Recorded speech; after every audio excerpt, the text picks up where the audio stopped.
Alright, guys, so I finished watching The Amazing Spider-Man 2.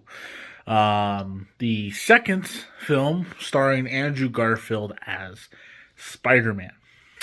Um, I'm not gonna, I'm not even gonna, I'll just come out and say it right now. I don't like this movie. This movie's pretty bad. I do think it is the worst Spider-Man movie. Um, Now, that's not to say there's not anything good about it, because I'll say this. This is not Batman and Robin. I know a lot of people like to call this the Batman and Robin of Spider-Man movies. It's not Batman and Robin level bad. And it's not Madam Web or Morbius or Kraven the Hunter bad. But it is pretty bad. This movie is the best way I can describe this movie is identity crisis. And I'm not talking about the comic storyline, but I'm just talking. This movie feels like it doesn't know what kind of a movie it wants to be. And there's just so many storylines, so many characters thrown into this movie. There's a lot of setup to things that could happen in the future that ultimately we never got.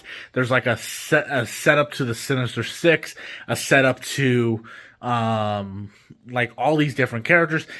Green Goblin is essentially just shoehorned into this movie in the last like 5 minutes. There are some good parts about it. The chemistry between Andrew Garfield and Emma Stone is fantastic. They're great together. The death of Gwen Stacy for me honestly got better this time around for me. I used to like be back and forth. Like I used to be like, it's a positive and a negative, but I still do the one problem I do have with Gwen Stacy's death in this movie is just the fact that that Goblin does it in the film. Now I know a lot of people are gonna be like, but Zeke, it's comic accurate. The Goblin kills her in the comics. But the problem is that you are basically shoehorning a character who should have either been the main villain of this movie or saved for the third movie. But you're doing it just to kill off Gwen Stacy, you know? And I personally feel like if they were going to do that, if they wanted Gwen Stacy to die, and if they wanted the Goblin to kill her, then they should have moved the death of Gwen Stacy to the third film. And have this movie be solely focused on Spider-Man versus Electro.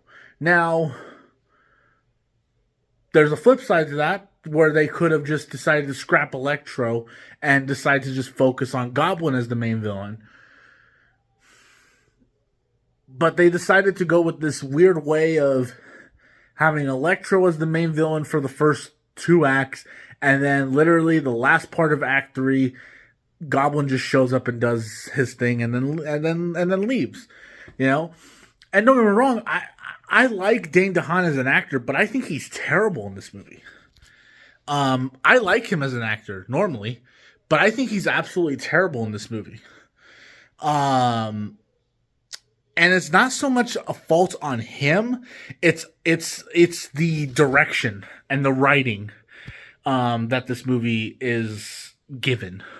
But overall, and there is one moment in the film that still kind of warms my heart every time I see it. But there's this scene where this little boy is coming home from school and he's being bullied.